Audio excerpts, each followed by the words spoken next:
1947.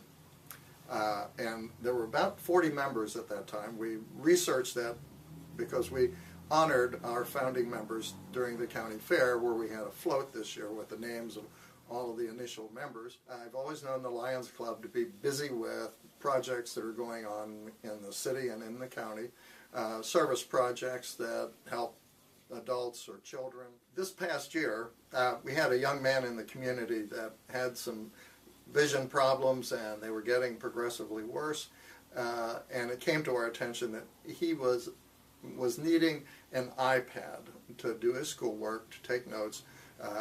He could download all of his textbooks on that, so he could enlarge them as he needed. It was something that was going to be a little pricey and out of the range that the family was going to be able to support him with that. And when we found out about it, we did some projects and raised some money and presented this device to him and his family, and it was really an exciting meeting that night. It was like there were tears all around, I think, from the family and from the Lions that were in attendance at that particular meeting. I'm the chairman of the Ambulatory Equipment Project here for the Philippi Lions Club. This project was started approximately 50 years ago when somebody passed away and donated a used hospital bed to the Lions Club.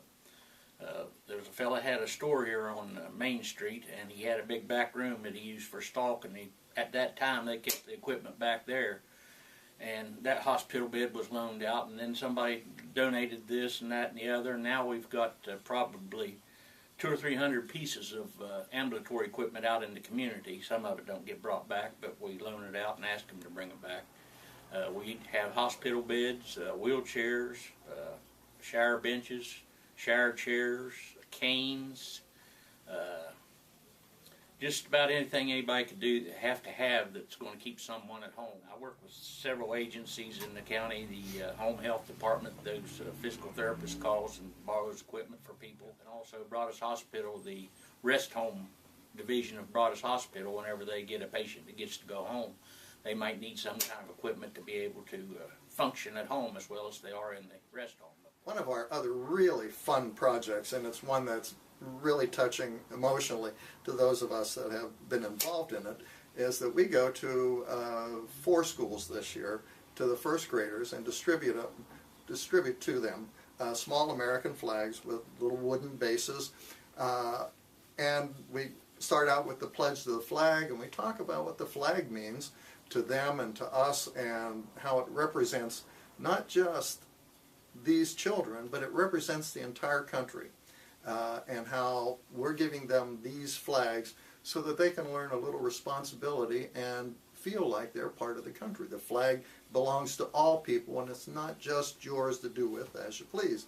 So we talked about flag etiquette, we talked about some history and what the colors mean and the stars mean and the stripes and all of that, and the kids are just fascinated. And we'll throw in some humorous histories to kind of get them to chuckle, and mostly to create enough of enthusiasm in them so that they take the message home and tell their parents about it. One other project that the Philippi Lions Club does each year is the rest home up at Broaddus Hospital, which is Mansfield Place.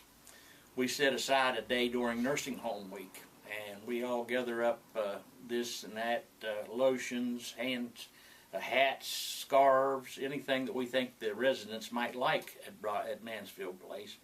And we take a day and go up to Mansfield Place, and we just so happen to have 3 auctioneers in our club. And we make play money and pass it out to everybody up there. And they're able to bid on different things. And it's funny because we tell them that it's our money and they can spend what they want, but they'll go, it just kicks back to the way they were raised. Sometimes they'll go, I'm not paying any more money than that for this. But they all have a good time, and they look forward to us coming every year. Last year we had 2 former club members in the patients up there.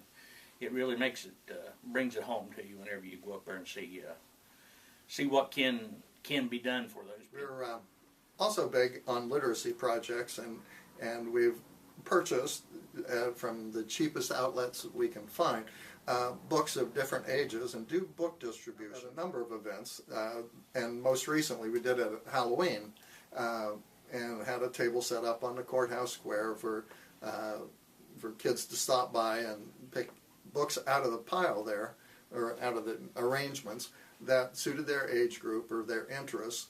And it was part of the citywide Halloween parade. When we were ringing the bell for Salvation Army this past Christmas season, we set up our stand out front of Shop and Save, and one of the cashiers came out as soon as she saw us standing out there. We had our vests on.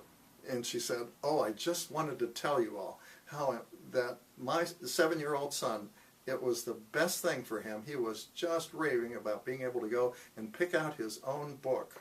And she said, thank you so much for doing that. It just meant so much to him.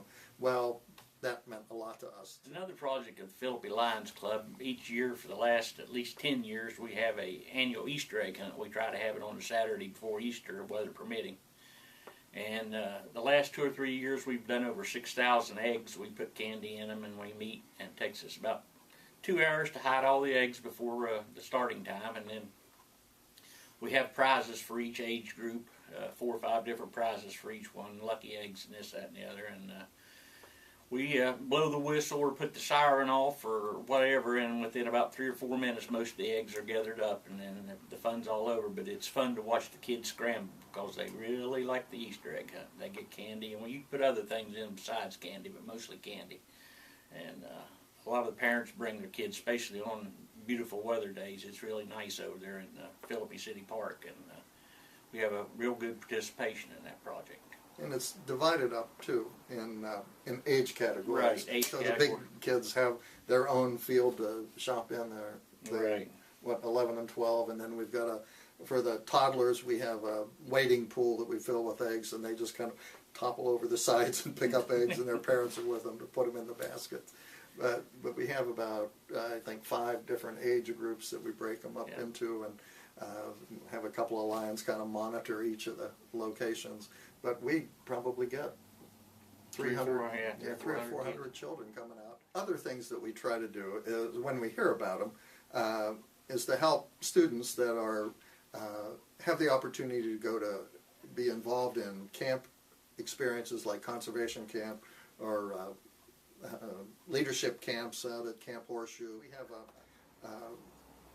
a group here through the 4-H and the Extension Service that are extremely good and nationally competitive in a land judging competition that's held out in Oklahoma. Yeah, and we've won the national championship several years out there.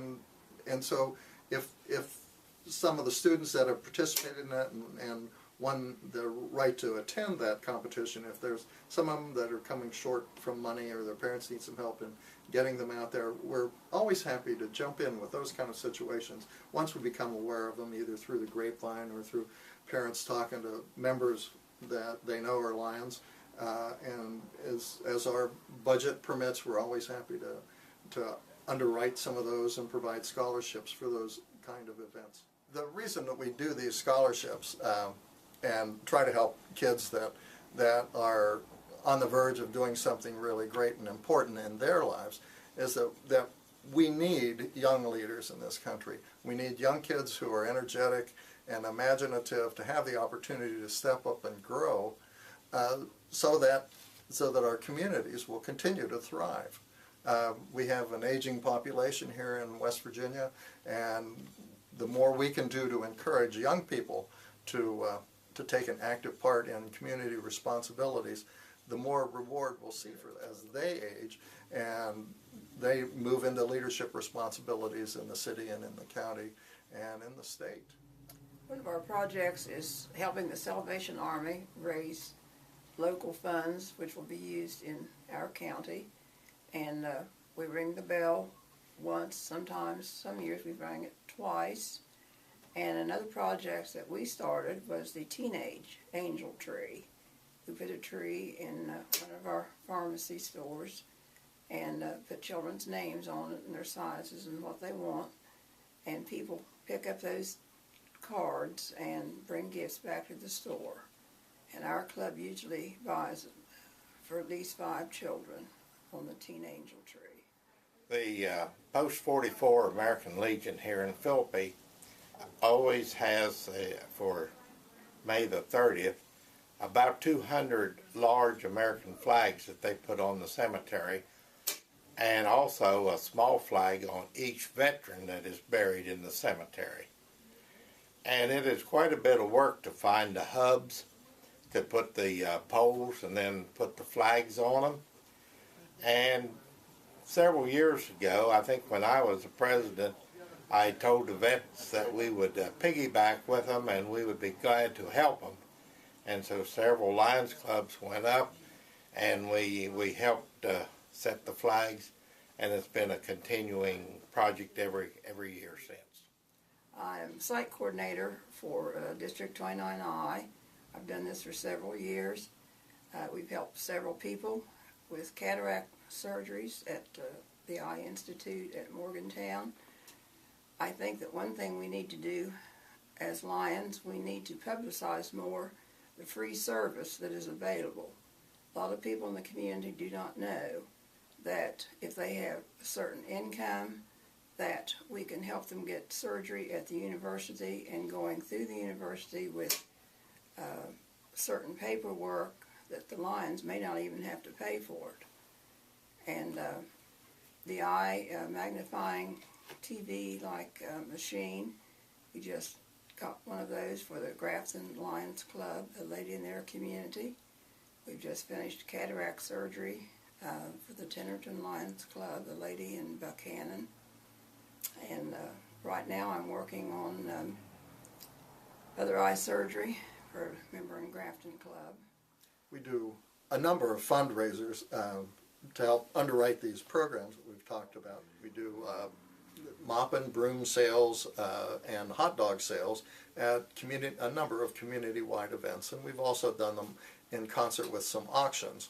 But this is so that we get money to fund the programs, realizing that all of the money that we raise, 100% of it, goes into Lions Club projects, and that's not just in our community, but in the state and in the country and internationally. All Lions Club projects, all the money that's raised, 100% of it goes into community service and community development, the development of people.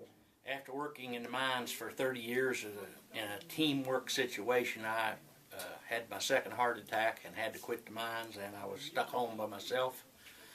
And after a while, I knew I had to get out and do something to get back in the community, so I joined the Lions Club because of all their good service projects and their reputation in this area of helping.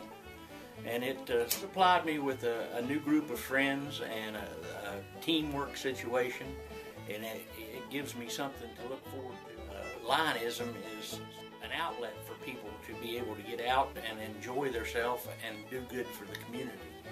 And we're always open to new ideas on new service projects or fundraisers, or it's just a lot of camaraderie with the other members, which is what makes it great for me.